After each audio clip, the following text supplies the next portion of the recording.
Today on the Tim Marner podcast show, we've got Ben Eastwood. Ben Eastwood, how do I describe what you do? How can you describe what you do? Good question.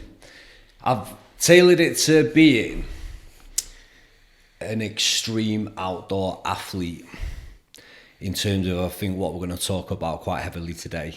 Yeah. Obviously, on top of that, I'm a personal development and mindset coach, qualified psychologist, and also own a gym, so I'm heavily involved in fitness. And when you combine all that together with my own journey and life experiences, How do you... Where do you start? you get a bit of a crazy mix, don't you?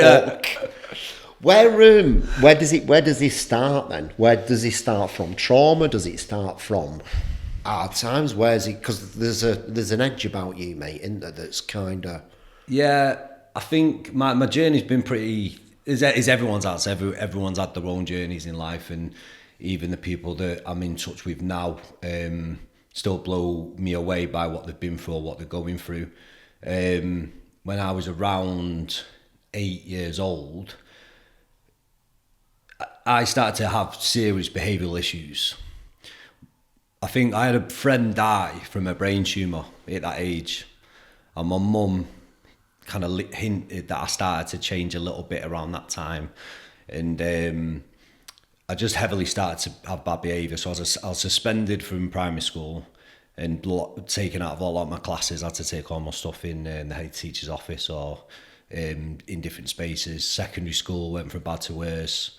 A lot of got heavily into drugs then, kind of selling drugs. Got involved with some different people from different areas and was heavily involved in that. Secondary school, again, suspensions, eventually getting expelled. So GCSEs were taking it home, failed them all. A lot of crime. But I think in my teens, I had a lot of self-confidence issues that no one knew about. What do you mean by that? I hated the way I looked. I really hated the way I looked. So I shaved my head, like bicked it, like got a razor and bicked my head. And just put on this like mean look. And people obviously knew me for that. But I was actually quite a scared kid. I had fear in me. And I was utilising that persona to hide it. It was a shell. What were you scared of? I don't know. I think there's some inner work still to be done on myself.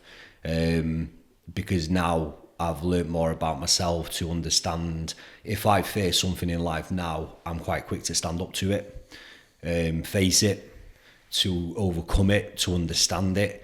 But I never did that when I was younger. So it's hard to try to take perspective of why didn't you do that and what affected you back then, because of the knowledge that I've got now. It's a different frame to be able to do. I think that obviously through school as well, there was a lot, I got bullied a lot. There's a lot of situations. What did you get bullied for? Different things. I think that, again, when I first started secondary school, the cliches, aren't you? You're knocking about with the toughest kids and the naughtiest kids and all that kind of stuff. And me and one lad had a quite bad fallout. And he was a tough kid from a tough background. And he just straight away took a disliking to me from then on. So that then created this massive split. So I got a lot of him, and then older lads as well. But I always held my own to a degree. I was never, and the good thing about me is I've always had a decent enough personality to have friends, thankfully. Like, so I've had some amazing friends throughout my journey. So, and again throughout school, I was by far, and then this isn't something that I'm trying to wear as a badge, but I was the naughtiest kid in school. Probably going down in history of the high school. I was horrendous to teachers in the way I behaved. I was chucked out of every class. To get expelled, I was smashed all the teachers' cars up. I was ruthless. So I think that was a way of me gaining respect. I think at that point in my life, it was like, how can I gain respect for myself? You're looking sort of validation. Yeah, do you know what I mean? Right. And that's how it came. And so I got a name for myself, Eastwood. It was like Eastwood's off his head. Yeah. Like, he feels mental. Don't like he's like, do you know what I mean? From that perspective. So, but that again, I was never dealing with it, and I was dealing with a lot of anger at that age. and I didn't know what anger was. Dealing again, there was just a lot of negative emotions, and that's why I'm now quite outspoken on social, especially about us personally knowing our emotions better. So I'm not the biggest fan of speaking, and I've been, like last week on Mental Health Awareness Week, I did quite a long post, like, I don't believe everyone needs to speak to someone, but I do believe everyone needs to start to understand themselves better, and there's a process and a way to do that. And I think if that's taught more to kids, it will stop them having behavioural issues and certain issues as they grow older in life. Do you know what I mean? Yeah, so great, to be able to say to a kid, like, what is anger to you? Like, what feelings do you get when you feel angry? What thoughts do you get when you feel angry? Like, what do you want to, do you know what I mean? Break it down so they understand it. And if you can even break it down to the sensations they feel within the body, it sounds a bit woo-hoo this, but it's so true. Like, and they're like, well, I just feel like I want to tense my fists, or my heartbeat's going a bit, or I feel tensed up. And it's like, right, okay, so they're starting to feel the sensations associated with anger. And then we can get them to calm down a little bit, and they start to understand, okay, so I felt it, but it wasn't in control of me. I didn't go out and do anything. Calm myself down. What can we transition that to? Well, let's think about something a little bit more positive. How do you feel now? I actually feel good about myself. I feel a bit excited. Do you know what I mean? Yeah. How this isn't taught in schools, I don't know. Yeah. And it's something I'm working on now, being able to go in and do and give kids back. What was making you angry at the time? Why were you so angry? Again, I think it just came from, again, it's something I need to do some self-journey work, probably. Yeah. I think definitely. When you say self-journey work for Ben Eastwood, yeah. What is that? So how does Ben Eastwood do self-journey work? I think I'd have to go to someone who specifically works in the area. And from my understanding of it, they'll... Childhood trauma, inner child work. Yeah, they'll just... From my understanding of it, they take you more into a subconscious state of being, and then they'll track back, and you'll start to really key into key memories and significant events that happened. Right, okay. Does that make sense? Yeah. And I think that I've never felt the need to do it now, because I would say I'm so much more in control of my life. But for questions like you're asking me, if I wanted to know the answer and be able to give it, I think I probably need to journey back a little bit. To give the answer properly. Yeah, so you can understand it first. Because my life's been a lot more about, since I've delved into personal development and self-development, it's been a lot more about being solution focused and about building my life, building my career, building my finances, so building my outcome family. focus, everything you do's got an outcome attached to it. Yeah, right. Okay. But the base of that is understanding myself. Yeah. And that, so through my teens, it was just behavioural issues, a lot of crime, a lot of heavy drug use, a lot of heavy drug selling. And then when I stepped away from a lot of people about in my late teens. How did you do that, Ben? Because that takes a lot, that, to step away. How did you do that? How did you know you needed to do that? It was them.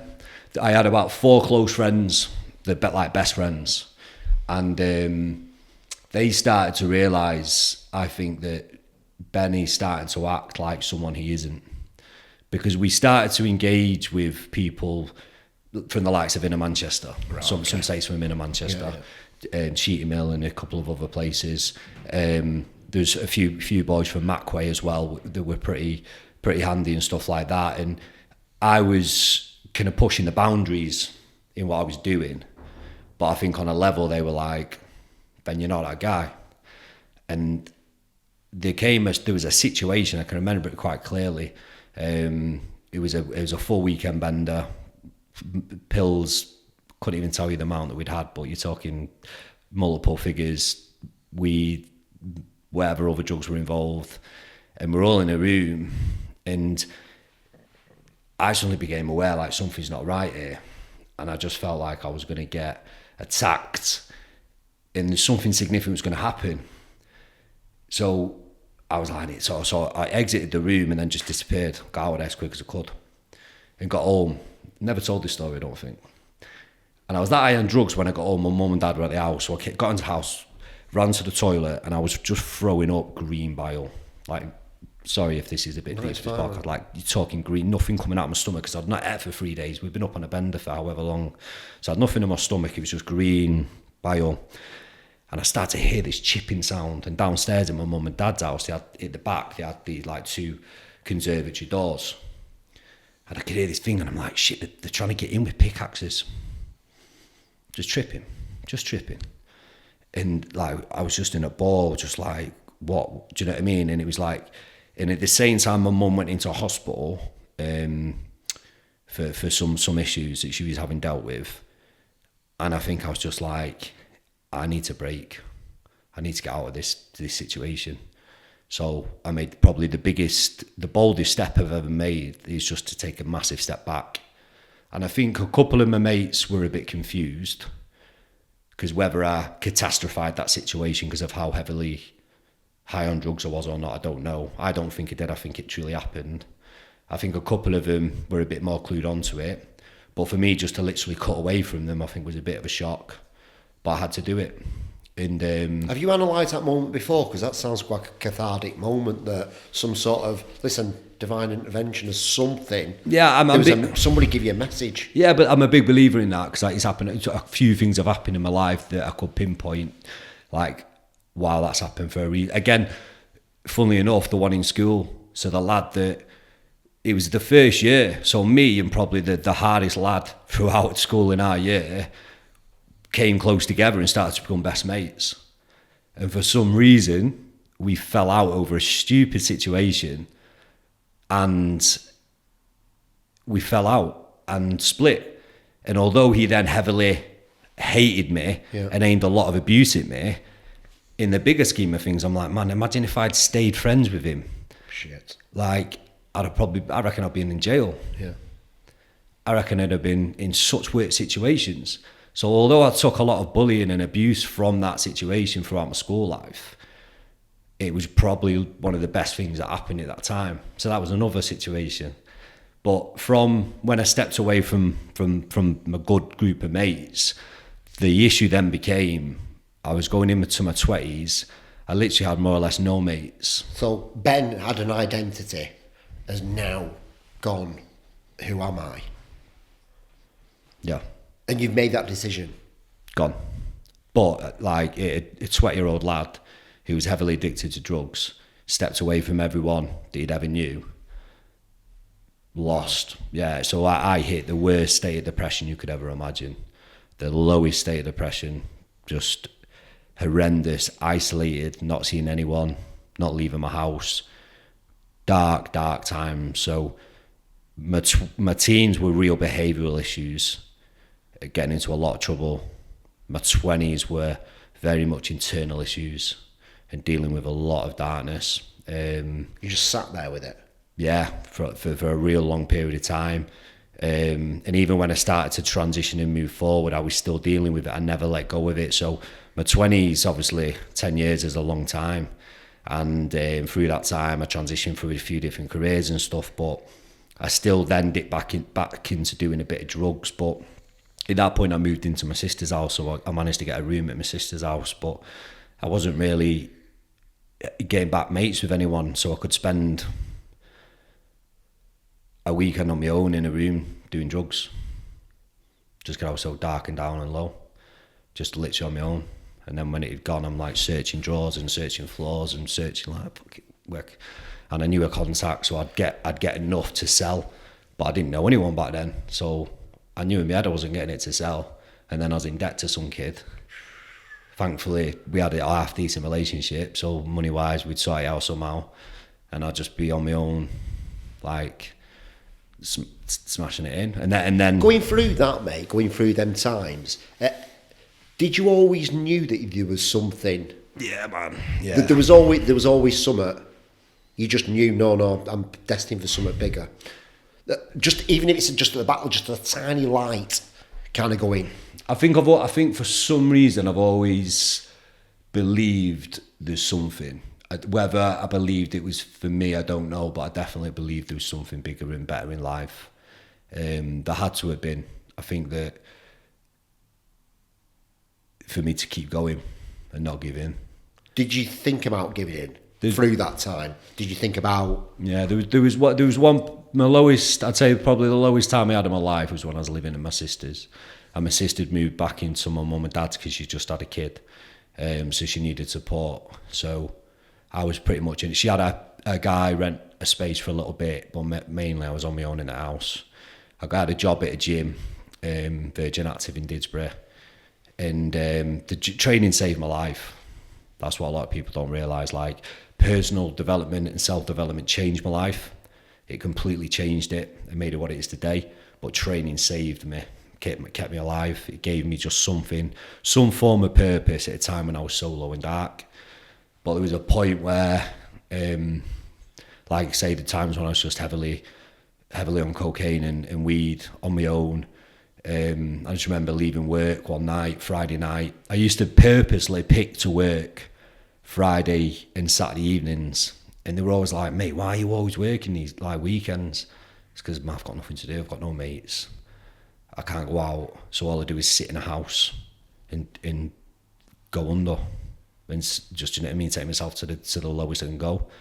And there was one time when I left work in my sister's car, and I'd always pictured where I was going to do it. There's a bridge, so as you're leaving Pars Wood to go to Cheadle, there's a bridge that goes over the M60, and it would just be to spin my car off over the bridge. But this other time, I'd left work, and I can't remember whether something had happened.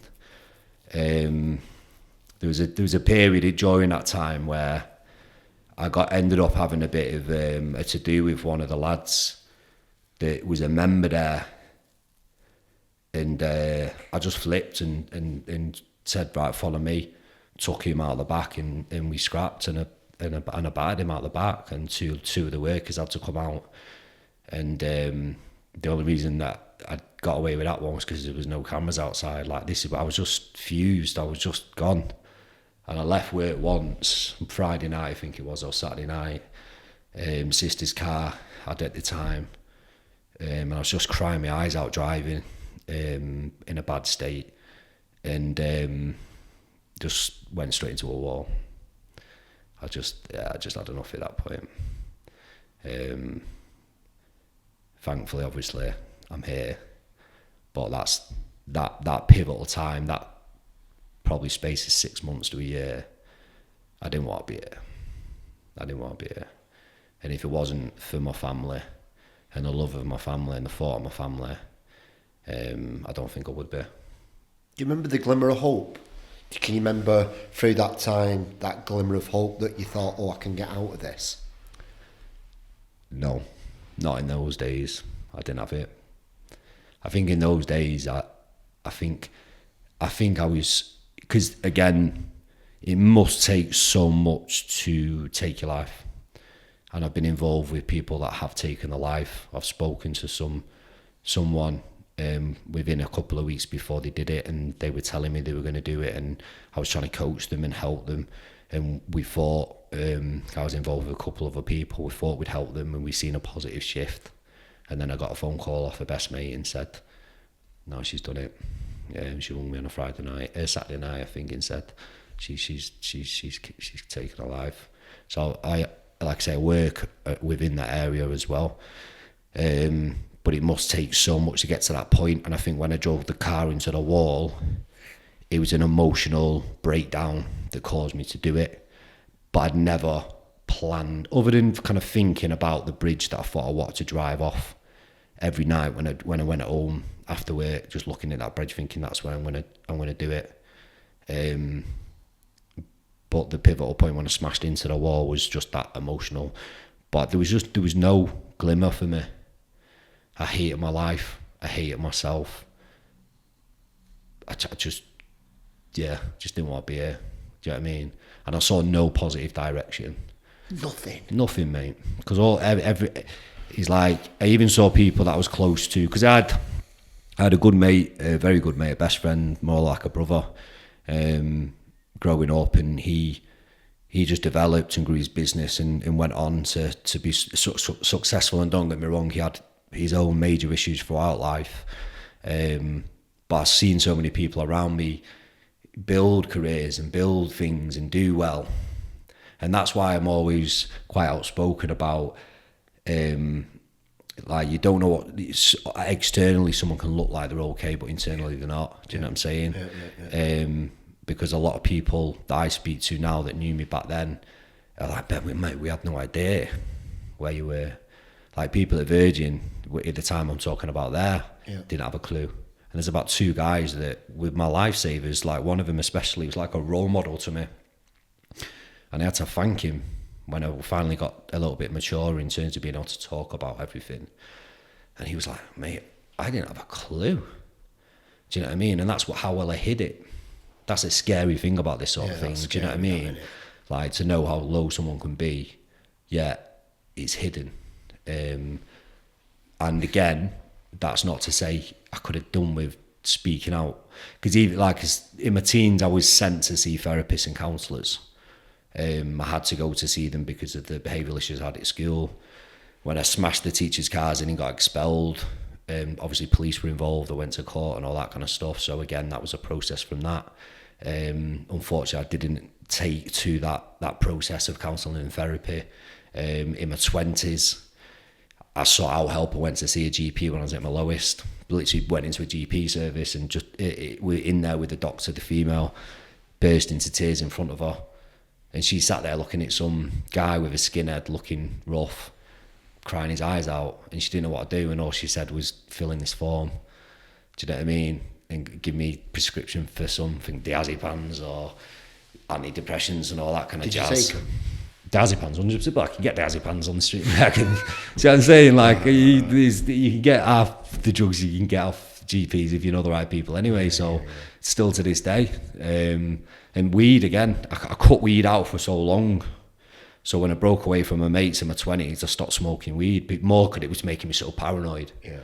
But then in my later 20s, I got back into smoking weed again. So when I first got with my wife, I was heavily smoking weed. Get in from work, have a spliff, and then it started off having a spliff just to help me get sleep. But then, because of the addiction to it, I'm very much an addictive personality. It's, just everyone want to get in from work, and then suddenly an hour later you've got another, and then you've got another, and then you're wrecked out your head all night. Do you know what I mean? And don't get me wrong, I'm not against weed. I actually think it should be legalised. It's not a drug that I think if you're in control of it, like any drug, to a degree. I mean, my wife, I've had some top memories, some top giggles on it, like we love going to Amsterdam and stuff like that. But I was, again, doing it for the wrong reasons. But I don't know why I tangent onto that one, Tim. You might have to pull me back. Well, so we're going through this dark time now. What was the moment? How did you get out of it? So when I was 30 years old, me and my wife went to Portugal and went for my 30th birthday. So I was 30 out there, and then when we come back, my mum... Still struggling at that point with your identity? I was struggling with my mental health. Yeah. I think I'd started to gain more traction in terms of direction in life. Which was? Fitness, coaching fitness. So yeah, to give you a little bit more perspective then, that was probably a good idea. So through my 20s, I managed to, again, a good friend, best friend, put me onto a personal training quality. He said, "Mate, this is for you, this." He said, "You need to become a personal trainer." Because when I was, again, a little bit more context, and I think this is important actually, Tim, apologies, because it will probably help people understand why I'm so passionate about what I do now. So when I did split away from all those mates at age like 18, I bought myself this training pack online, borrowed some money off my sister, bought myself this training pack online from America, which showed you how to train and the programming. Bought myself 2 20 kg kettlebells. I couldn't even lift up off the floor. Why I picked 20 kg, I don't know. But they were heavy.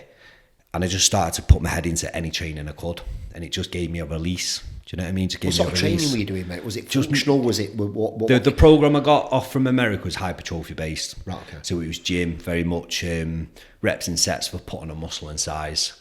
The kettlebell stuff was just kind of endurance based stuff in my garden. I had a boxing bag. Yeah. Where we grew up, where mum and dad lived, there was hills and stuff, so I could get out running, pushing myself, sprint work, run. My dad was a big runner as well. He was into fitness and stuff, so I had like a hybrid sense of training, which is still very apparent now. Do you know what I'm saying? Yeah. But that was my outlet. So that was my only positive outlet through life, was training. It truly was. So I got a personal training qualification and passed. But the issue became, once I got qualified and then became a PT, I got thrown into a gym, and then you've got a scared kid. Well, still a scared. I was a kid in your 20s, aren't you? You're still a kid. A scared kid, shaved head, which people don't really want to speak to or approach you when you're like that. Didn't know how to talk to people. Yeah. I was more scared to talk to them than they were to me. And I've got to sell myself. I've got to sell my services. Wow. So as quickly as it could be, I was like, I can't fucking do this, man. Like, what the fuck? I can't be a PT. I know how to train someone, but I can't sell myself. I can't speak to this person. I'm too scared to even approach him. So within a short period, I come out of the fitness industry and went into MMA. So I started to fight for a living in a cage. Again, more so to feel pain than to do anything else. Like I was trying to mask the internal pain I was feeling, the external pain I was getting. And sort of body harming yourself in a way. Yeah, I would say it was like that, mate. Yeah. I sort of suffered some pretty severe. I always got very hyped before I got in a cage, and that's a wrong thing to do. So I used to get myself really angry and really set and game and get ready to get in. So whenever you used to see my ring walks, I used to come in just hyped up. But I never felt fear. And is that a good thing? No, I don't know. I think now it is. I think now with the mindset I've got now, I keep myself so much more composed and calm going in, and I would hope I wouldn't feel fear because I'd transfer it into something else. Right. But back then it was more a case of whoever get hurt. And like just didn't care. Yeah, internally I'm hurting that much anyway. I don't care if I get smashed up, broken nose, broken cheekbone, clavicle, whatever I get, it's broken nose.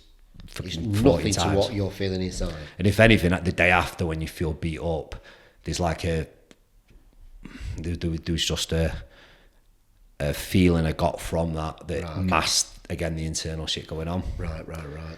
Don't get me wrong, I had a passion for it as well. So I took it serious. I trained hours in different aspects of it, from BJJ to Jeet Kune Do to catch wrestling to stand up, sparring to S&C. So I did it all. So I put my heart and soul into it. I just did it for the wrong reasons. Do you know what I mean? It was kind of like a mask. So I fought for probably about 5 years. I had about 28 fights under my belt, turned professional with it as well.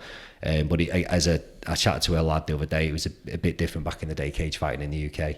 It wasn't as technical as it is today. It was more two guys getting in. Yeah. We're getting a scrap's going to go on now. Whereas now they're very much more technical in ability, and it's good to watch. It's a great sport to be involved in and watch.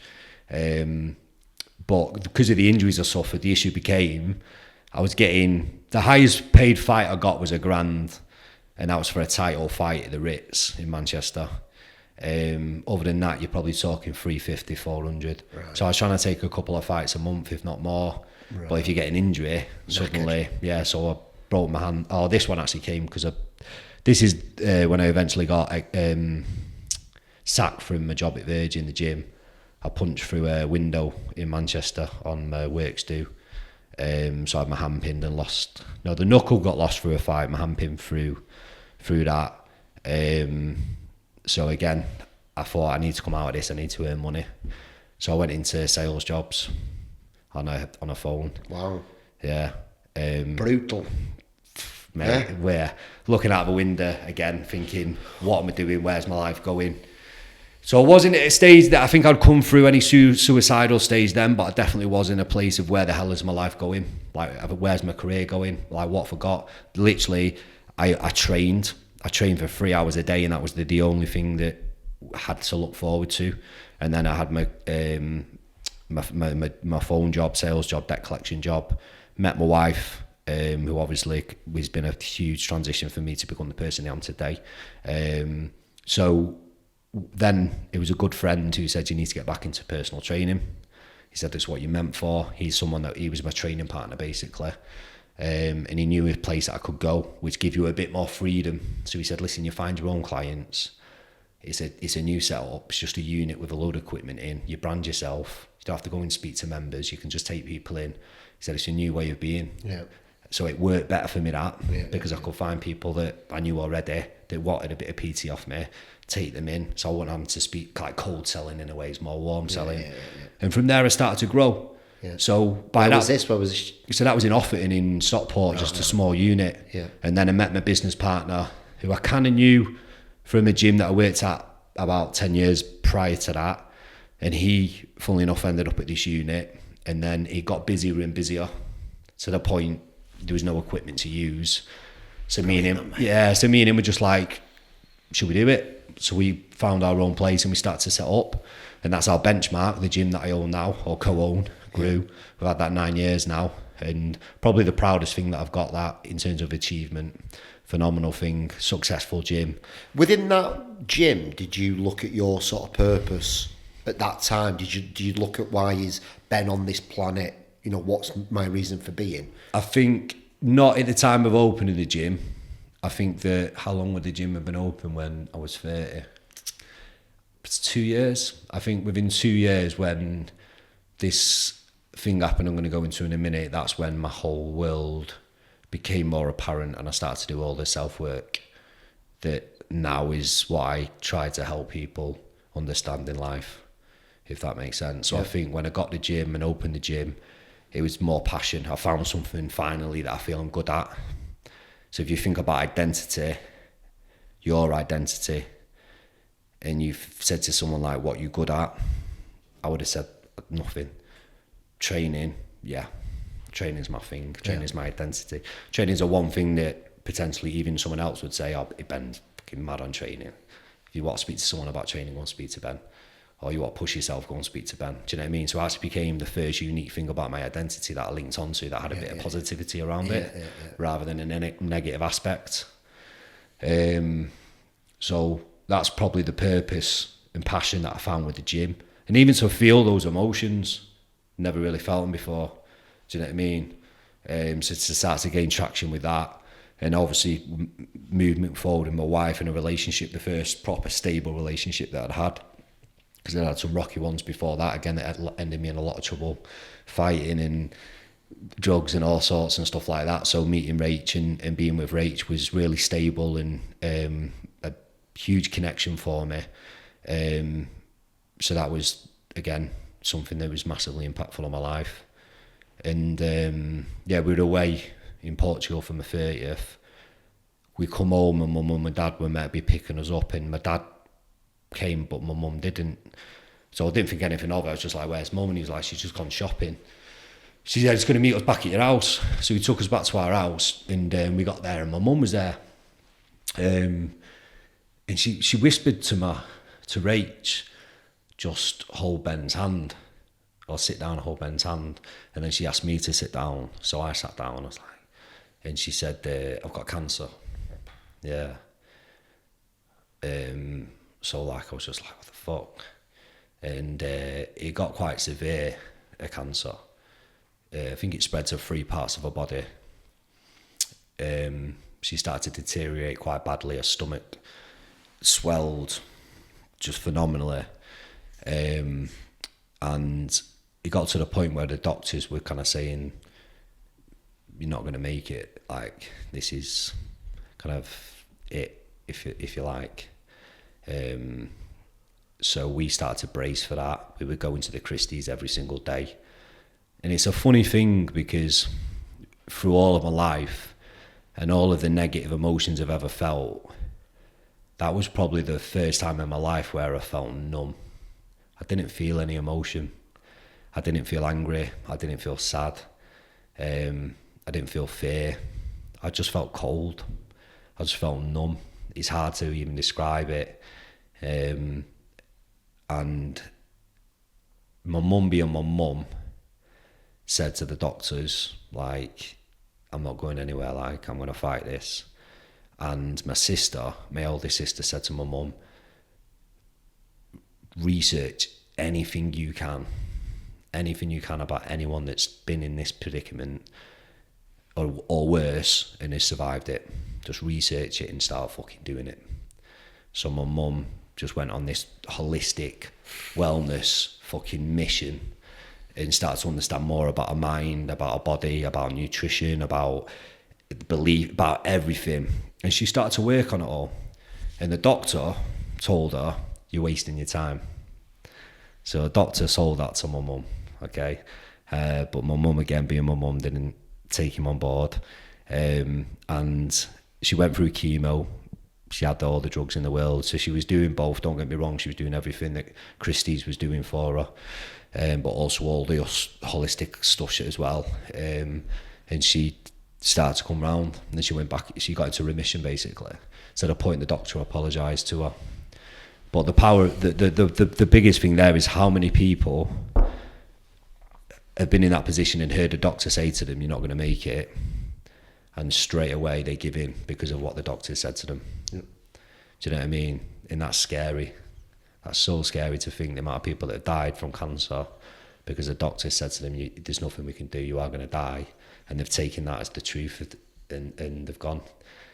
So thankfully my mum didn't.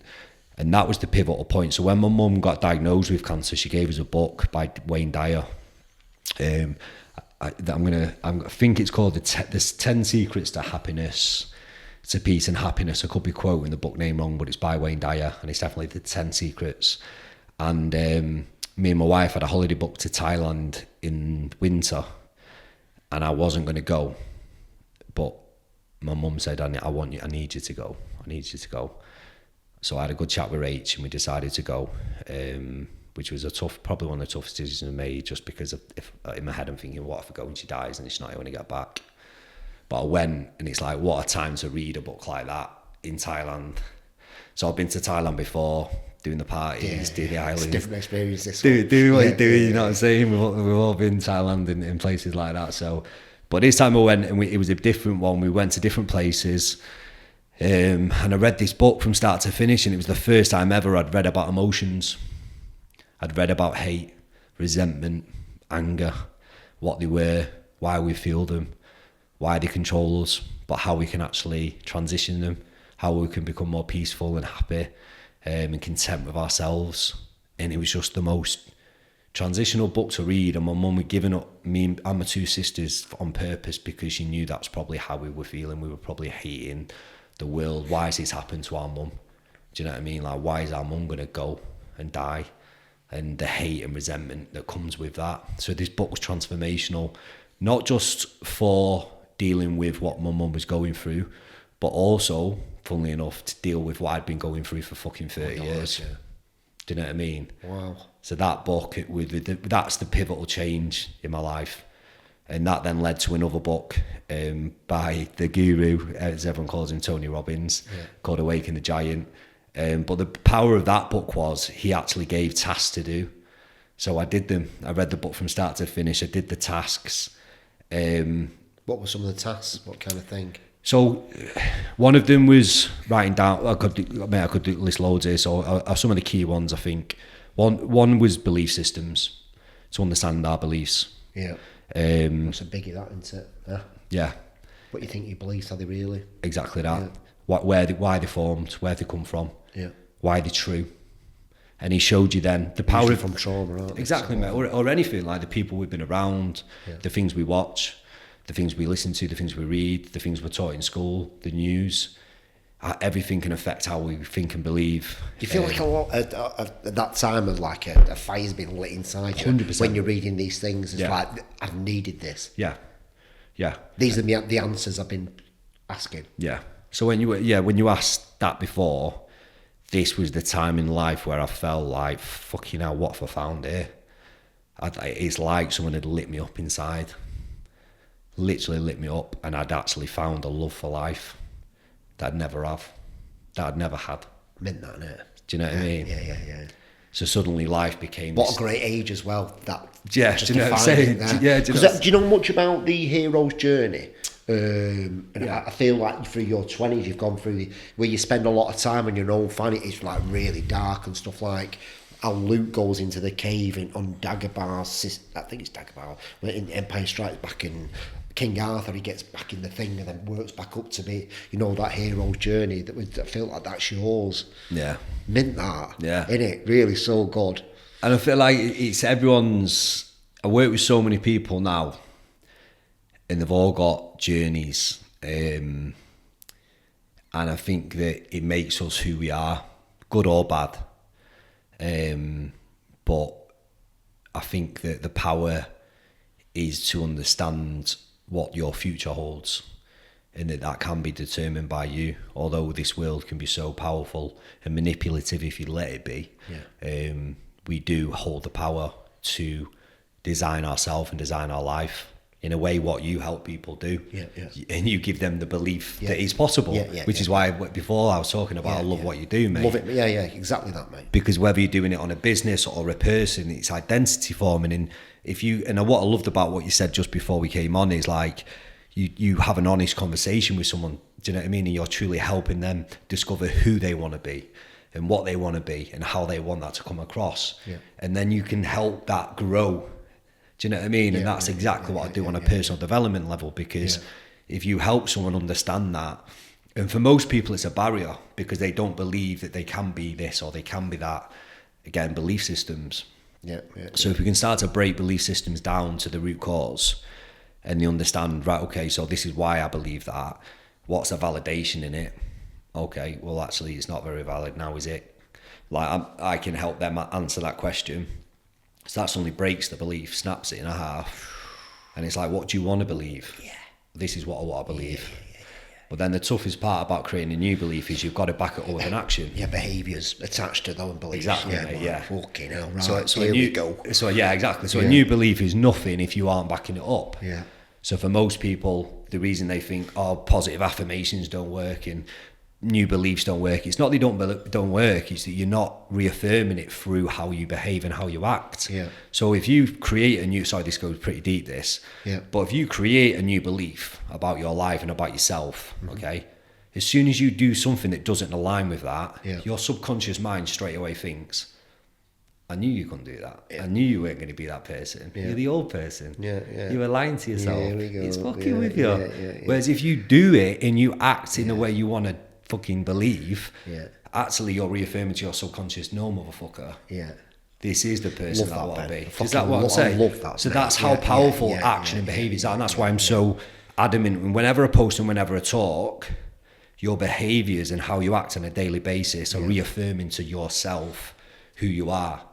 So you sometimes people are lying to themselves, like I want to be this and I want to be that, but then they're acting a completely different way. And that's why I'm so, again, the post I put on mental health week the other week is about being honest with ourselves.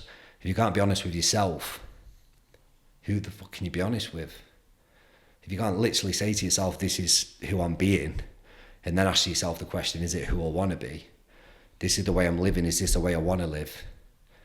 Do you know what I mean? Like, these are deep-rooted questions, but for most people, they're living quite unhappy, or they're just caught in this trap of the week's controlling them and then feeling like they're out of control.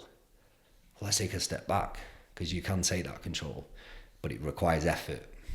And that word there is what puts so many people off. I'm guessing you know that from that reaction. Fucking right, mate. Innit? It's exactly that, innit? I mean, so you're reading these books and stuff. When did you go, I think I'd like to fancy being a psychologist? It's just like, how the hell does that come into? So basically, when I started to learn about self-development and personal development, and when I say I probably learned more in 7 years than I did do in 30 years. So in school, primary school, secondary school, dropped out of college, well, 3 colleges, dropped out of all 3 colleges. And in 7 years, I just got my head down and studied and learned and put it into place and put it into action.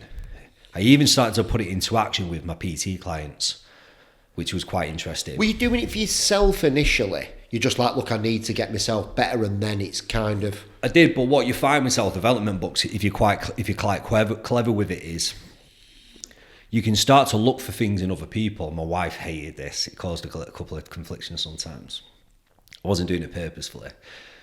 But you can start to identify things that you're reading in a book by just assessing someone else. So it's not just self-awareness, but you can actually notice aspects of it in another person. And I think that's the first time I started to realise, like, this is something I'm good at here. because I'm not just being able to work on myself, but I'm actually understanding potentially where other people are struggling. Do you know what I mean? Yeah. Or could do something differently or progress quicker or whatever it may be. Ever see yourself doing that when you're 20s? No, mate. No. No, not the slightest. It's mad life, man. Yeah, mate. Without a doubt. It's crazy. So, I started to coach it one-to-one. Started to coach people one-to-one. And the biggest thing is... How did you do your first client? How did your first client come about? Because you're like, I'm going to do... Well, again, it come through... This is the funniest thing. So, I was doing personal training at that time. So, we had the gym, Benchmark Gym, it's a group training facility. Yeah. But to keep it moving, me and Mark still did our own thing. One-to-ones. So I did some one-to-ones, Mark had small group, and then we still had the benchmark classes. Right. So now it's just fully benchmark. Right. But at the start, when we needed to build finances in the brand, we just did what we did. So I had one-to-ones. But what I started to do with my one-to-one clients was, I started to work on self-development work with them, kind of subtly. Because what I realised with a lot of these people, it wasn't the external stuff, it wasn't the training and the diet, it was actually the way they saw themselves inside and their reasons why. Does that make sense? And the triggers, their emotional triggers that would make them binge eat or drink or self-sabotage or whatever it be. So I was like, there's something here. So I started to do mindset and self-development on my PT clients, and it created such success both externally but also internally. I saw some huge transitional shifts in people just in terms of how they felt about themselves. And I was like, this is it. So then I just naturally branded that over. And the beauty of social media, and again, I know if Facebook was around when I was in my teens, it would have destroyed me even worse, So I hold my hands up. I understand the negatives to social media. But the positives of social media is, the biggest thing that's grown me, it's not been how I've looked, because that's probably the one thing I've always lacked. Like, you look at your stuff, it looks so professional. It's unbelievable. It looks the absolute dog's bollocks. It's brilliant, And I mean that from the bottom of my heart. With mine, it's never been that polished in terms of that. I've just had to be raw and honest. So if I'm swearing, I'm swearing. If I'm telling a dark, deep story, I'm telling a dark, deep story. If I'm telling something about drugs or something about a situation or whatever it is, I've just told it. And that started to gain me traction because people related to it. That makes sense. That's how it should be, mate. It's not what it looks like, it's how it makes people feel. And that's what I love about, the first saw one of yours and were like, this is different to anything that I've seen. No, I appreciate that, man. And that what honestly, I felt, to be honest, when I watched it, I was scared. I watched one of your posts, mate, I was scared. Not for them, but for myself, because I could put myself in that experience and just think, I don't know how I'd feel. And I was like, wow, that must be changing that guy's life right there. Yeah. And that, well, to be fair, mate, that's where it is now, and that's where it's got into. But the growth from that was, the growth on social media was from me just being completely honest and showing my vulnerability as well, and also standing out from the crowd. I was very honest about stepping away from drinking drugs in environments. So I used to get a lot of guys messaging me saying either, mate, I'm stuck in that predicament at the minute, like, I've got nothing against the people I'm with, but I'm struggling, and every week I'm mentally feeling on the floor and X, Y, Z. So you got qualification as a certified, what does that mean, certified psychologist? It just means realistically that I can coach people in the field of psychology, right? And I can be classed as a psychologist, which again, even when doing the psychology diploma, was quite interesting because of the amount of information I'd read and learned. It felt dated to me. Do you know what I mean? Well, some of the stuff you talked about today, it should be shown, it should be taught in schools. Yeah, without a doubt. No question. How to control your emotions, why you're feeling angry, why you're feeling like this. It's so important. Yeah. And they don't teach you any of that. No. Do they? No. And funnily enough, I've got a couple of colleges and high schools lined up to go in and speak to. And again, this is the stuff that I think personal development is starting to come into schools, but again, it's how they're approaching it. Because again, schools are always scared of falling into brackets that they feel could get them into trouble in a certain way.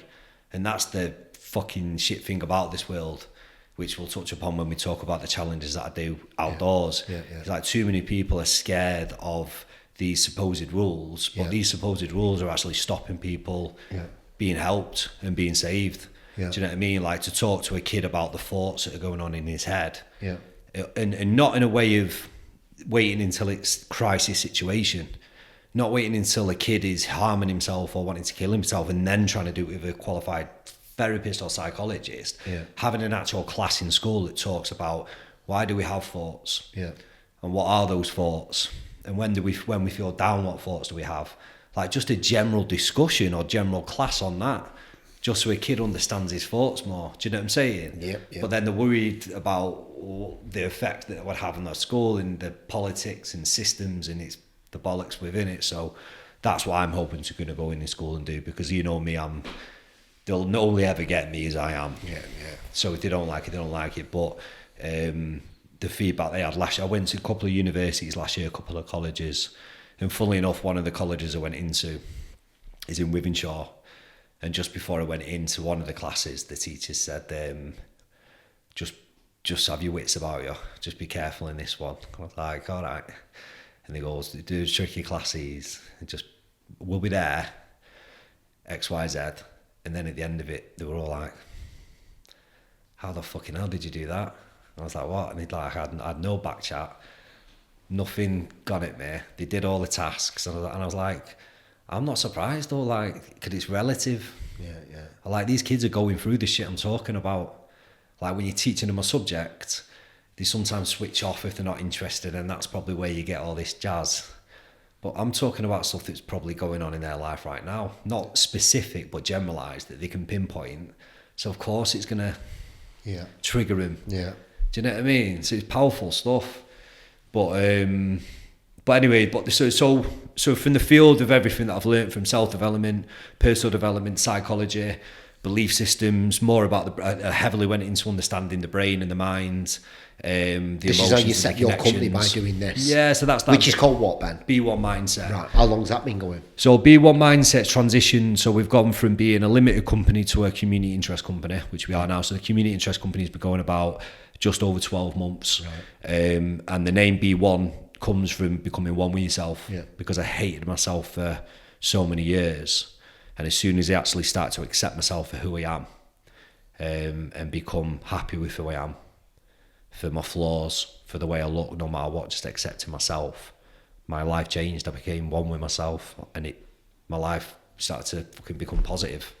So it's quite a meaningful name to me. So Ben Eastwood, B1 Mindset, when you're doing these challenges, is that under the B1, or is people coming to Ben Eastwood? Ben Eastwood. Right, okay. Yeah. Shall we talk about... Let's delve in. I think let's delve in, because I said just to kind of prime this, I started these before COVID, and I've been training extreme for myself for 15, like forever, since I was 18.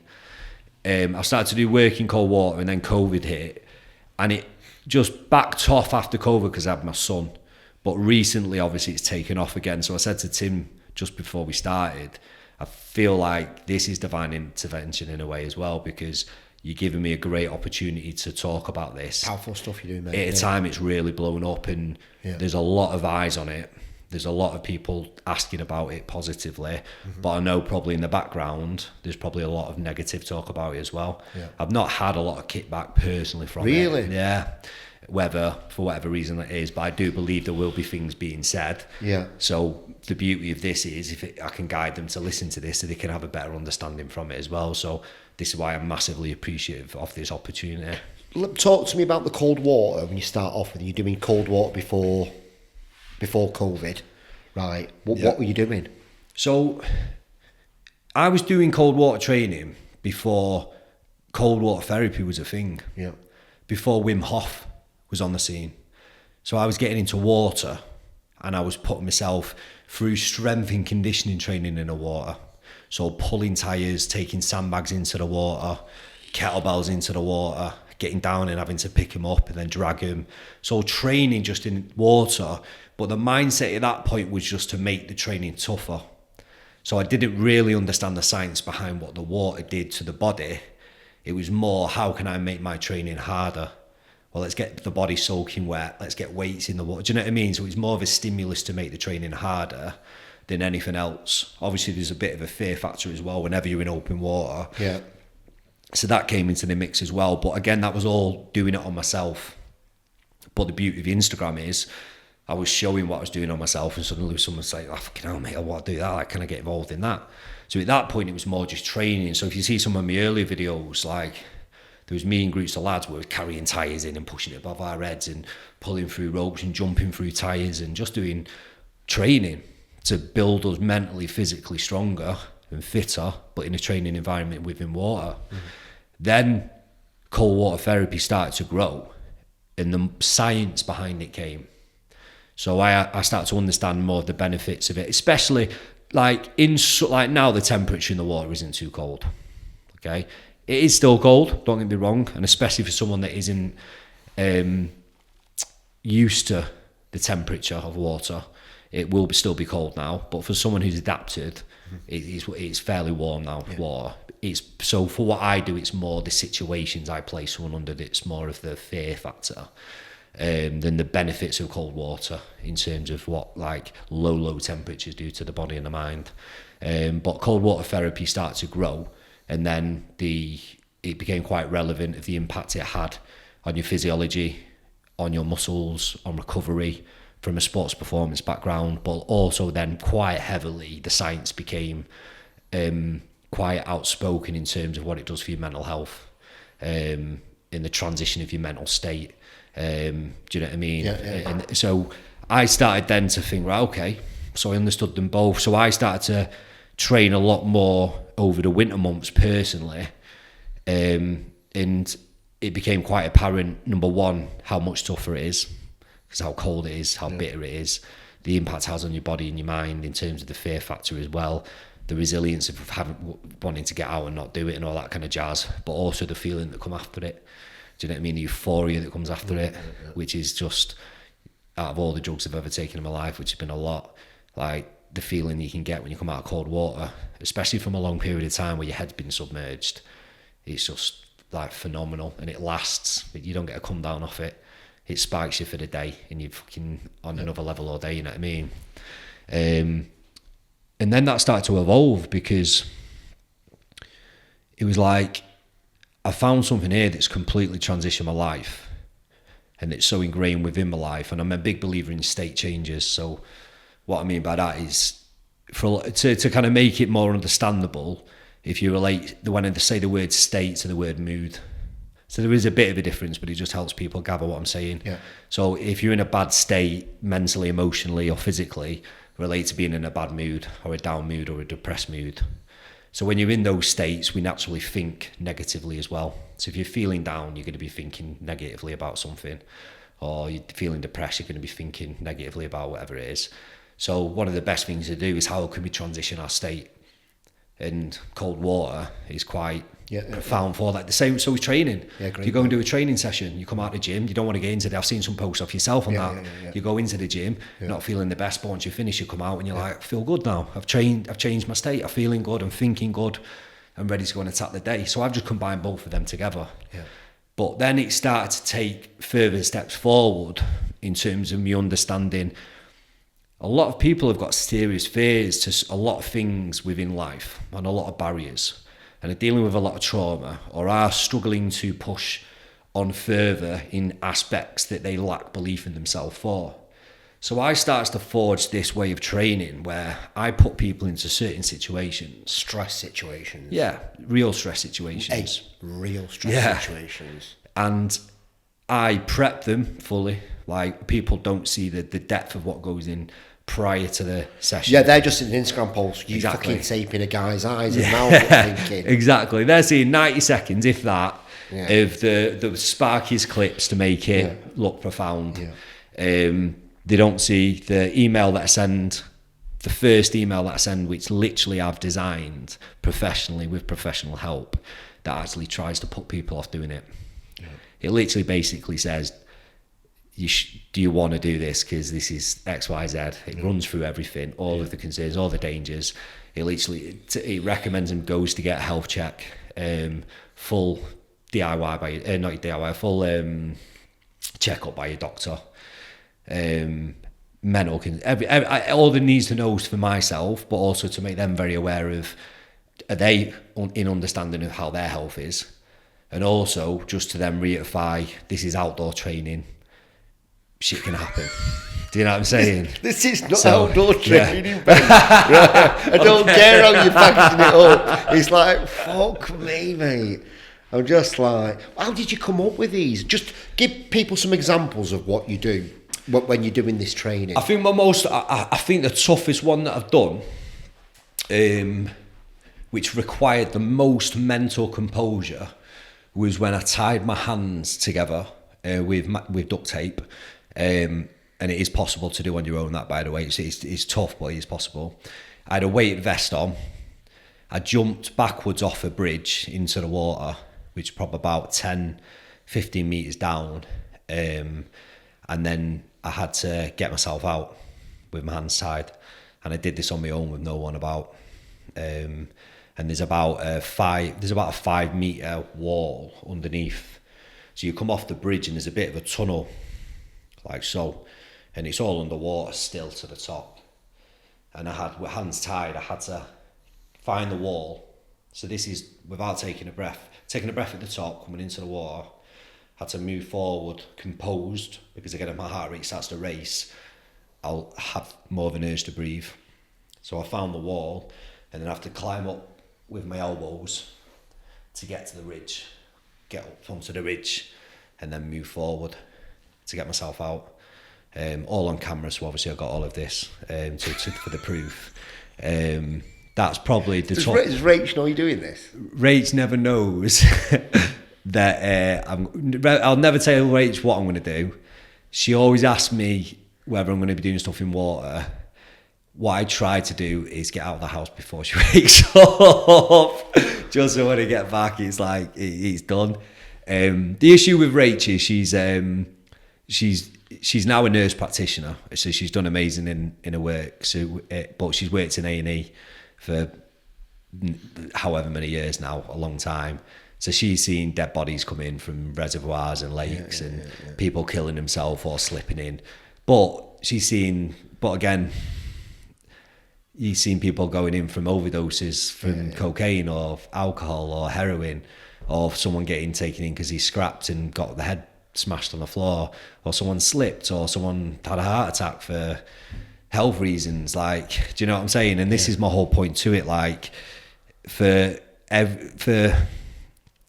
what people get when they come into the challenge with me, and the barriers they overcome mentally and emotionally, and what they walk away from in terms of feeling they can achieve, feeling they have achieved, from the understanding of the biggest thing. And you see it in the latest video that I did, where the guy immediately, even with 15 minutes worth of breathwork prep, then we did an acclimatization exercise in the water where you just put his head under the water backwards. Yeah, so that was the third thing we did. Okay, so obviously I coached him for 20 minutes walking to the spot. Then when we got to the spot, I went through 15 minutes of breath exercises. So I've designed some specific breath exercises that are more apparent to the thing that I do. So any kind of cold water therapist listening to this will have their own methods. What I do is different.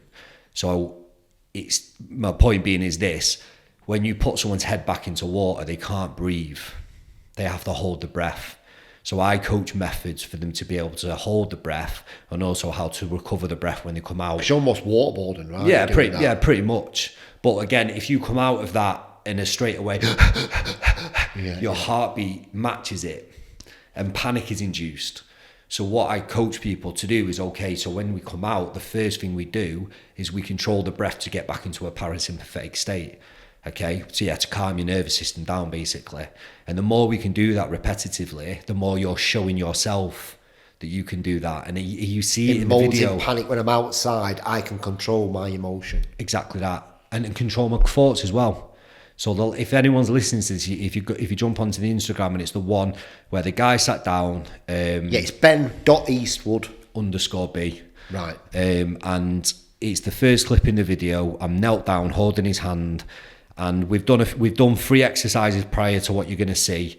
and I put him back so his head goes underwater, and he suddenly hits complete panic and pulls himself out forcefully, because I try and hold them in. I do try and hold people in. I'm not taking it easy on him.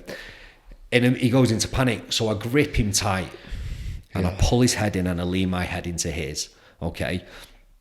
The first thing I do is get him to compose and to focus on the breath technique to get him back into parasympathetic. The reason I do that straight away is then the words that I say, he's going to listen to and he's going to take in. If you're trying to talk to someone when they're in sympathetic state, it's like talking to a fucking brick wall because they're panicking. It's not going in.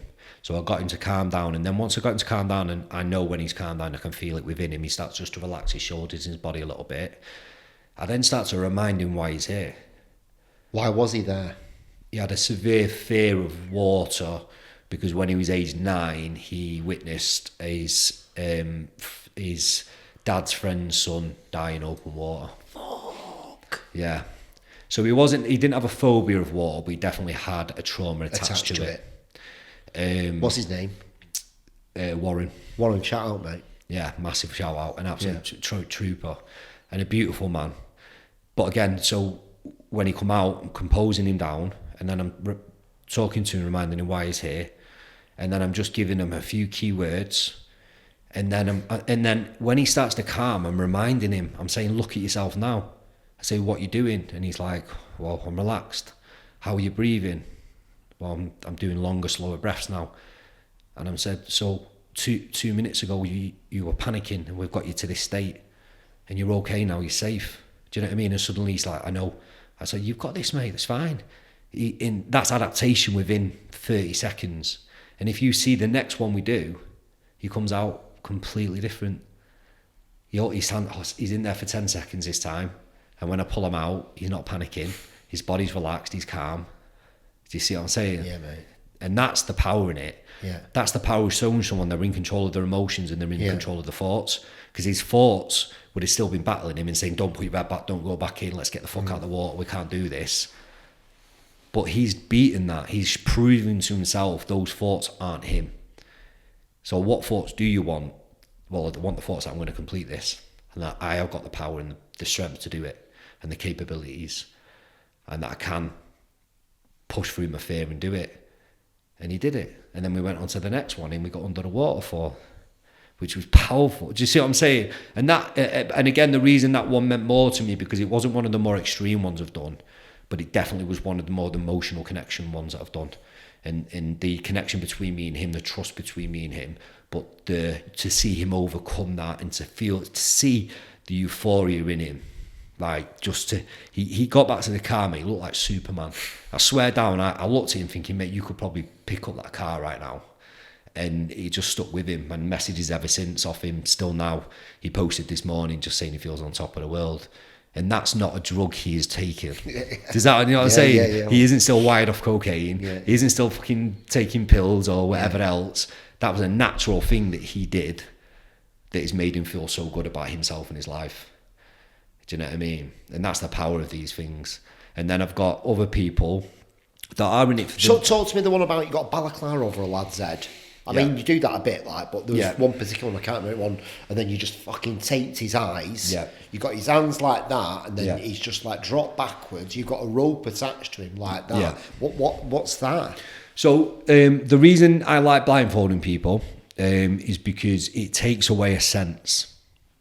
Okay, so if you take away your eyes, anyone listening to this now, next time you go to clean your teeth, wherever you are moving from, whatever room you're going from, whether you're in your bedroom or downstairs, I want you to close your eyes and try and get into the bathroom and brush your teeth with your eyes closed and tell me how easy you found it, yeah? And I can guarantee, number one, you won't find it easy, but I can guarantee you, number two, there'll be a couple of times where you have to just open your eyes because you're a bit panicked about, was there a wall there or a set there? It induces fear. So the reason I take people's eyes away is for that exact reason. It's going to enhance negative thoughts, it's going to enhance negative emotions, it's going to bring them out more so, but I want them to come out more so because, again, then when you get your eyes back in normal life, you feel more in control. Okay, so that's why I love that so much, and that's why an element that I use so much. A lot of trust people are putting in you, Ben. But mate, huge trust. Yeah, huge trust. But again, these are some people that not even had a relationship with you. These are like strangers. But this is the power, mate, of and I say this to anyone, like, look at who you are going to. Yeah. And are they living what they're talking about? In any coaching model, no matter what it is, are they living what they're fucking talking? Are they living what they're trying to coach? Are they living what their business model is? Because if they're not, that's when I would lack the trust in that person. Yeah. Do you know what I mean? And again, there's a lot of qualified, Yeah. quote unquote, psychologists or therapists that have had peachy fucking lives, and they struggle to get through to certain people and wonder why. And it's because they haven't been to the dark fucking pits that person's been to, and they just can't find that note to resonate with. And it's not to say they don't know the shit, but there's just elements that are missing that's just going to help that relationship build. So the trust factor is built, not just because they're seeing me do it with other people, but more so because they see me go out and do it on myself, and because they know why I'm doing it, because I'm so open and honest. Do you know what I mean? Yeah, so it's it's kind like of that misfit, trust misfits. Yeah, do you see where I'm coming from? So because I've been so open with my journey, and they see my training, and they see, and also I'm so open to my failures. Like I did a challenge just a few months ago where I went up Ben Nevis 3 times, weighted vest, and we only did 2, so I failed. But in my post, I was like, we failed, we didn't achieve it. I didn't make excuses. We aimed for 3, we failed. Amazing achievement to do 2. But I said why we failed and what went wrong. Like, I'm never worried about saying I failed. All that's doing is giving me an answer of, okay, so what have I learned about myself, and what can I do better if I want to achieve it next time, or what have I learned about myself to make me a stronger individual? Do you know what I mean? So I think that's something that people relate to as well. Like, I'm not superhuman, and I do fail, but I learn from it. Do you know what I mean? So all of these things, I feel, create that trust that you're talking about. So the gentleman you're talking about that had tied his hand, Seb, he actually reached out after his mate Bobby passed away, which has been quite big. He passed away from cancer, and Bobby reached out. He wants to do a bit of a water challenge. He had an idea. He wants to do something. I won't say it on the podcast. And I said, I'm going to try and work it for him, obviously, and he just needs to do it the right way, because it has to be fully safe from my perspective. But he wants to do it in memory of him. So that first one was about me and him getting to know each other. Now, I know Seb. That was you two getting to know each other? Yeah, bear with me on this, yeah. The thing is, I'll do research. So my pre kind of assessments is understanding, have you ever done any training in cold water or any training in open water? Have you ever swum before? Like, what is your training history? Right. Have you ever put yourself in any stressful situations? What trauma have you been through? What emotional issues have you got going on at this minute in time? All of this gets spoken about. Does that make sense? Spoke to someone the other day on the phone, and what he told me, I was like, fucking hell, man, like, phenomenal. But I also then do my research. So obviously my research on Seb, I've followed him for a long time. I know a lot of people that know him, and he's quite versed in terms of climbing. He's done some phenomenal feats, unbelievable. So I know his levels are quite high already. So again, discussions went on, a lot of messages exchanged. But the area that we did it in, I know off the back of my hand as well. Right. So this is what some people don't realise, is like, any area that I take someone to, I've recce'd it, so I know literally every nook and cranny of it. Do you know what I mean? I know the depth, I know the width, I'll know the rainfall and what that would do if it was higher rainfall or lower rainfall. I know the temperature issues if it dropped or if it was higher. It's like, I'll know everything about it. So I knew with Seb, when I did that, his hands were tied, but as you can see, I know the depth of the water he went to, so when I pushed him back into it, and again, I'm using all fully checked out safety equipment as well. So if there was ever an issue, I'd have him straight out. First aid qualified, so if anything severely went wrong, I'm there. I know what I'm doing in terms of that. But this is the level that he wanted to be pushed to. And again, he completed that. The water humbled Seb, and I hope he won't mind me saying that, but it humbled him in a way of, he's done some serious stuff, Seb. With that though, he looked like Seb looked like a guy who liked to have control. Yeah. Right, and in that moment he was not in control. Yeah, and that's I think that's what you're doing, aren't you? That's what humbling you. Yeah. And that's those situations humbling you. And that's why he reached out to me. Yeah. Do you know what I mean? Seb's an interesting character. He's been down, he's been sent to prison, he's been through a lot, and he's got a lot of respect from a lot of people. And he reached out to me for a reason. And we got together for a reason. It's nice that the water humbling, the water. Without a doubt, because it's not me doing it. Yeah. It's not me humbling that guy, because I couldn't humble him. Yeah, the power within them. It's the power within it. But what I loved about that, and what I said to people since, is the respect that me and Seb both had together. So in that situation, there was a huge respect and trust factor. Trust again. Trust, yeah. Do you know what I'm saying? Yeah. So at no point was there any ego coming out of Seb as if to say, "Oh, Ben, whatever, just do it." There was a real connection. Does that make sense? Yeah. Like there would be whenever I do it with anyone. There's huge connection. And if I felt that there wasn't, I would stop. If I felt I had someone in front of me that was doing it for the wrong reasons, or ego was getting the better of them or whatever, I'd just say, this isn't it. We're going to have to stop here and it'll be ended. And I'd do that because it's not what I'm in it for. Does that make sense? But I've never had that, thankfully. Well, that's just because of the frequency you're putting out there. You're getting the same frequency back, aren't you? Talk to me about the tunnel one. Where you do the tunnel one, because that's fucking like claustrophobic. Exactly, yeah. So it's finding elements that create more fear. Right. So when you're in that tunnel, the sound is brutal. Again, the water is fast flowing. It can take you. Without sight, it's like, where the fuck am I? Yeah. And it's just so disorientating, it's untrue. So one of them, I've done the last two I did. One of them I got someone. The last two I did, one of them I had to transition just because the water had been too powerful through the week. So I had to go in from the other end. So I made a safety adjustment during that. The week before that, I took someone through it, and there's about half a foot where the tunnel's probably about 20 metres long. And about mid-tunnel, it diagonally slopes down for about 2 metres, and there's about a foot gap. Now, to get up that is fucking tough. And then to get through the hole is even tougher. Blindfolded. But what people don't realise is that I'm behind him, and he's using me as the push-off. So I'm getting kicked, slammed, fucking foot in the mouth, foot in the shoulder. But I'm doing that to make sure he's got something to pivot off. So I come out of these bruised, battered, like my legs are all cut, scarred up. I've got a massive 2-inch gash on my toe at the minute. I come out like I've been in a scrap. But it's to make sure he gets through. Do you know what I mean? And then I'll follow him through. He's harnessed up. We follow up the rope, and then he comes out the other side. Yeah. And then again, when you take it off, he's just like.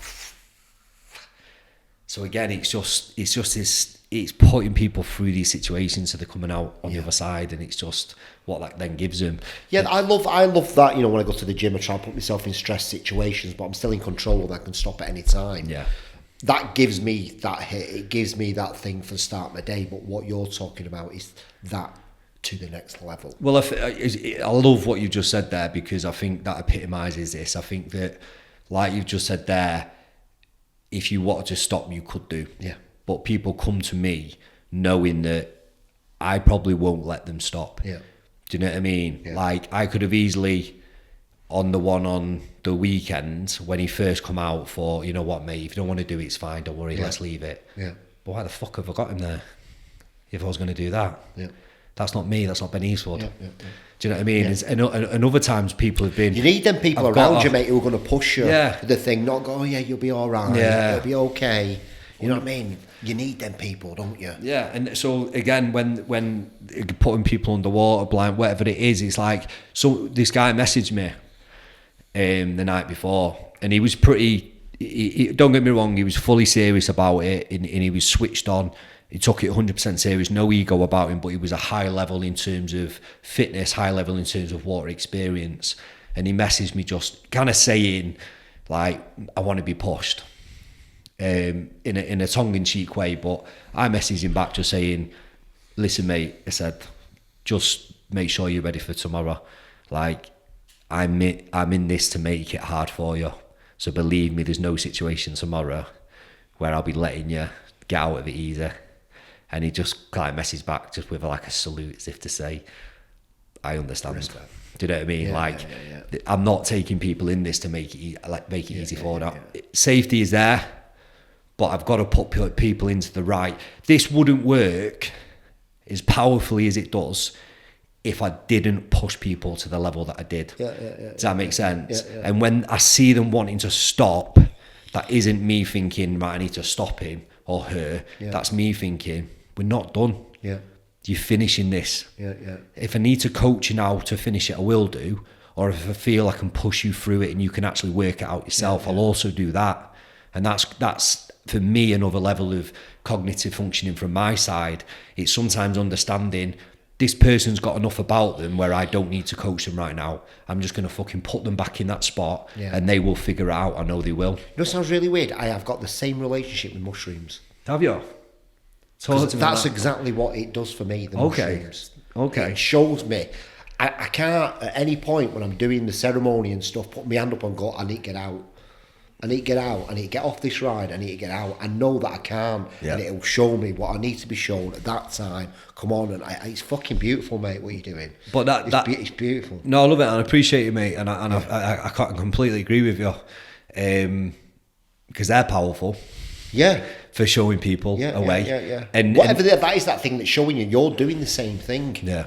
You're holding that space for that person to say, look, this is what you need. Yeah. I'm going to show you what you need. Yeah. And being firm. Yeah. When it needs to be firm. But the firmness, again, if you related the firmness to the grip of the mushroom, which is what you were doing. Exactly. Yeah. Like, they have to figure it out themselves. Yeah, I've just got to lie there and go, fuck it, I've got to surrender. I've got to trust. Exactly. Do you know what I mean? And it's that, like, yes, I coach. Yes, I implant and frame things in their mind. Yes, I do all this stuff. But when it comes to the point, it's them. If I push someone back into a water, I'm holding them, but I'm not in the way. They're on their own. They're in their own head. And this is my whole point. Like, in life, you can have all the friends in the world. You can have a qualified therapist in front of you. You can have the best mum and dad or the best whatever. But at the end of the day, you are alone in your head. Yeah. So no matter how much support system you've got, you are always alone in that head. But you are also always in control of that head. It's just down to you whether you decide to grip it and utilise it the way you want to utilise it. Yeah. And that is what I hope I can start to show people, because that's the power that I feel I've gained. And I feel I gained it through the shit that I went through, to the transitional phase that I went through, to the growth phase I'm in now. Does that make sense? And that's now it's my passion. Like, if you see me after these, they mean so much to me. I can feel it in the message, mate. Just not looking at it, but just reading it, I can feel it. What you're writing, honestly. And like, you know me, I'm like all about personal branding and brand. Honestly, I would not change anything about you. No, respect. I appreciate that. That says a lot coming from you. I couldn't even give you any advice, mate. All I'd say is just carry on what you're doing. No, do you know what? It's going to be massive. That means a lot coming from yourself, because your stuff is on point. And I also, like I said, I followed you for a while now, and I see the work you do with other people and other businesses, and owning a business. I understand the amount that goes into branding and marketing and your message and your values and how you represent yourself and all of this. I truly understand it, and to hear that off you, that there's just me being as raw as I am is working, it means a lot. But again, I'm literally being as honest as I can with it. That's all you can be. And I think that's why I haven't had so much kickback from it. Yeah, that's what I mean. For me, mate, I mean, if I ask you, like, what's success? What is success to you? Me personally, yeah. I think success for me personally is to have found myself. And I think that if you can find yourself in life, any other element of success is then understood on a deeper level. So what I mean by that is, some people think finance is success, but when they get the finance they want, they're still not happy. Yeah. They think career is success, or they think the family is success, but because they haven't worked on themselves and found themselves, they get this other thing and they still don't feel happy. They still don't feel successful. And I just think that a lot of people could do so much more self-work on themselves, find success just within becoming one with themselves and being in tune with themselves and having more self-awareness. And then you can gain success in any area of your life because you define it differently as well. Do you know what I mean by that? Like, definition to a word can... a great example is like, if you ask someone what success was in their 20s and then they're 30 and you ask them what success was in the 30s, they'll give you a different answer. Yeah. And they'll give you a different answer because they've evolved. Or it's gone to shit and they've lost a load of stuff, so success. Or they've lost a loved one. So again, what's success? Well, success isn't fucking money anymore because I lost my fucking wife, or I lost my mum, or I lost my son. And I realised that family is the most important thing in my fucking world, not career. And I never spent any time with them.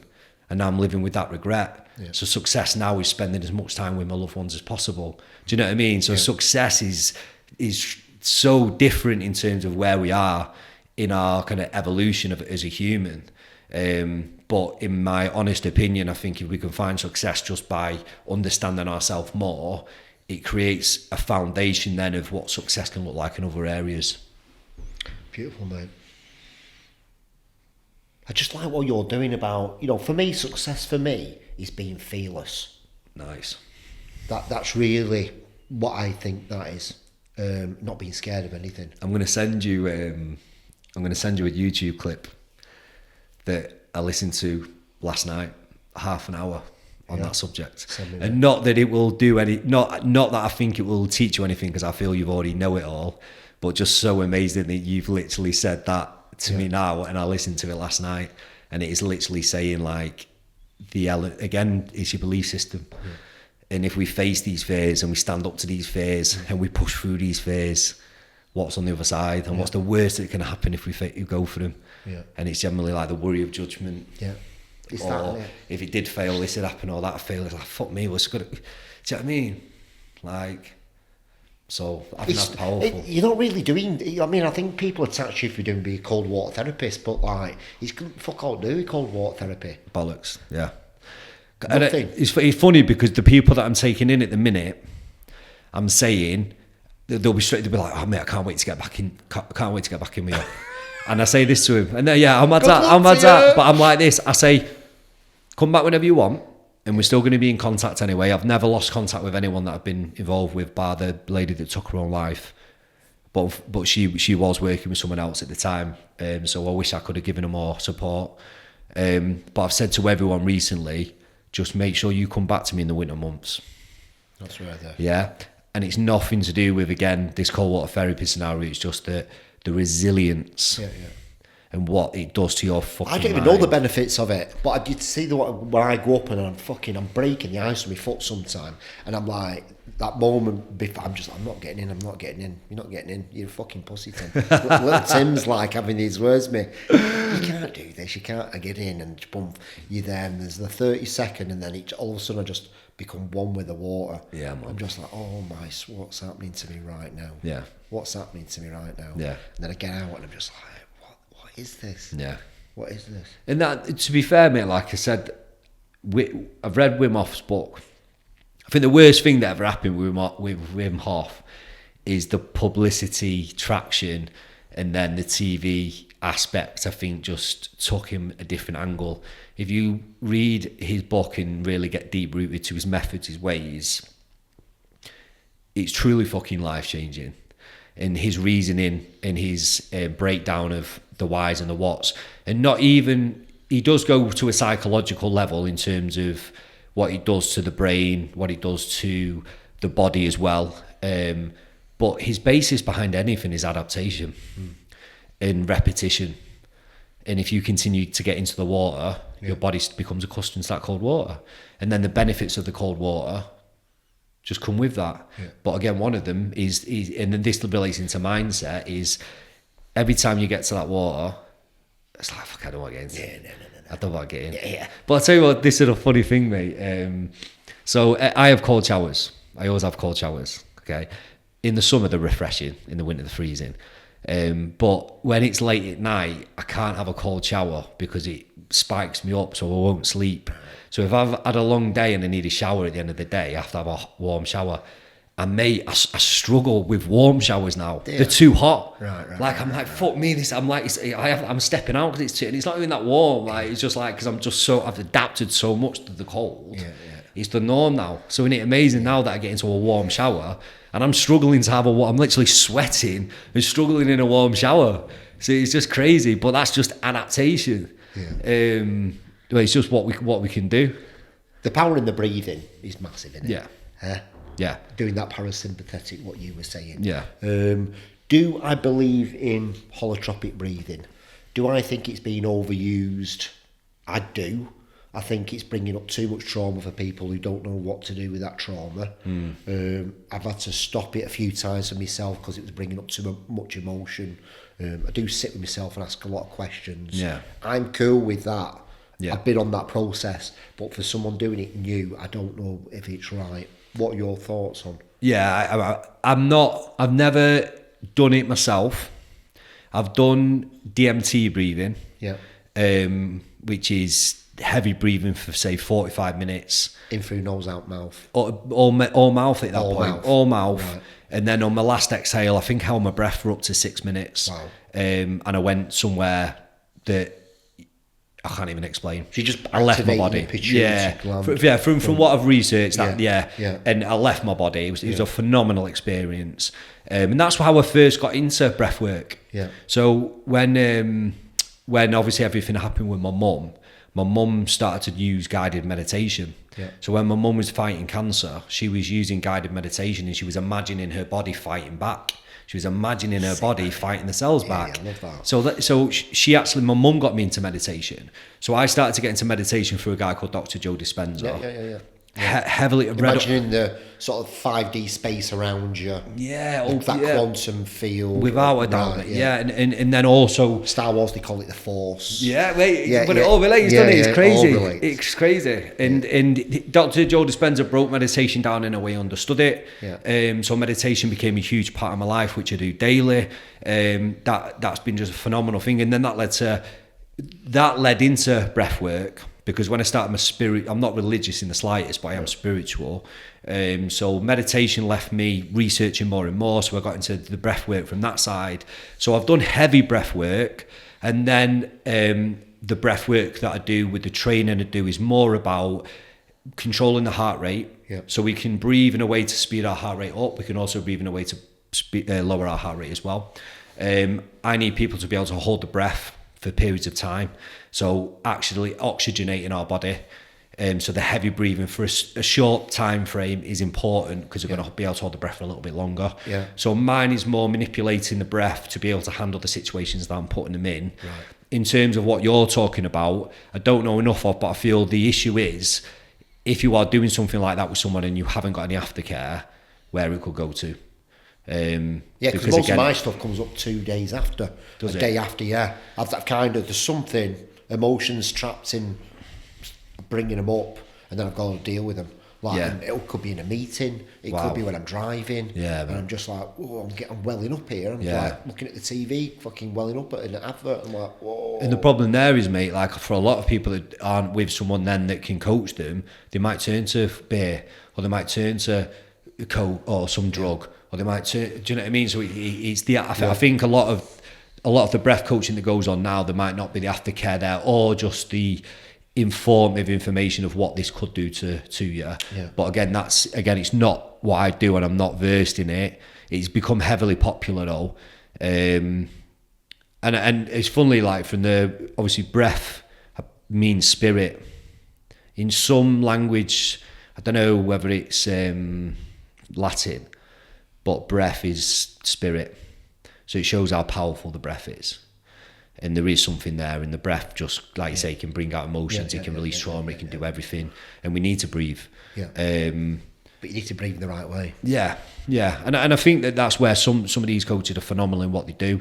Kev from Breevolution, I didn't want to talk about him too much today just because shout out to Kev. Yeah, massive shout out to Kev and what he does. And he's trying to change the cold water therapy industry to make it safer and better. The reason that I didn't want to kind of talk about him too much today is because of what I do. I don't want it to be associated with that. But what I do is completely different, as we've kind of completely discussed. Yeah.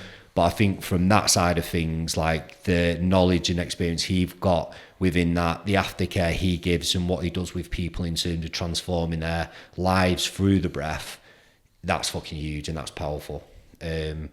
Mine is a lot more for dealing with stressor situations. And again, I've done quite a lot of heavy research in terms of Navy SEAL training and stuff that Royal Marines do and stuff like that. And it's amazing how much they implement this in their own training. Do you know what I mean? So was a huge inlet for me as well. And again, I've gained, it's amazing because again, I could have had so much kickback, especially from people from that area, but I don't. I get messages off them saying it's fucking phenomenal what you're doing. I love it. Inspirational. Yeah. And these are guys that are out there doing fucking fighting for our country with, do you know what I mean? Seeing killing and being in these situations, and they're seeing me and sending me messages saying like, but it's because they're seeing me impact someone's life to change their life. So they're actually seeing me doing something with it. Yeah. And it's the message. It's a respect. Do you know what I mean? It's like they're saying respect to me, and it's so I'm sat there thinking, man, you're saying respect to me. It's like, wow, okay. And that again, so all of this is just my fuel to continue what I'm doing, really. Just carry on going. Yeah. Don't Ben. Just keep fucking doing it. It's the only thing we can do, isn't it? So how can people get in touch with you, mate? What's the best way? Getting in touch with you. Tell people some of the things you've got. Yeah, so social media wise, if I'm honest with you, Instagram's my main one. So ben.eastwood_b. My website, I've got two. We've got b1mindset.com. That's my community interest company. I have got my own website, which is b1mindset.com/be, and that it just highlights my water challenges and my personal development coaching as well. That link's in my bio on my Instagram if you wanted it. And then the gym that I own, if you live around the Stockport area, is benchmarkgym.co.uk. And then that's me, mate, basically. Unless you want my address, but don't be saying it up there, mate. I need to get away from fucking people knowing my address.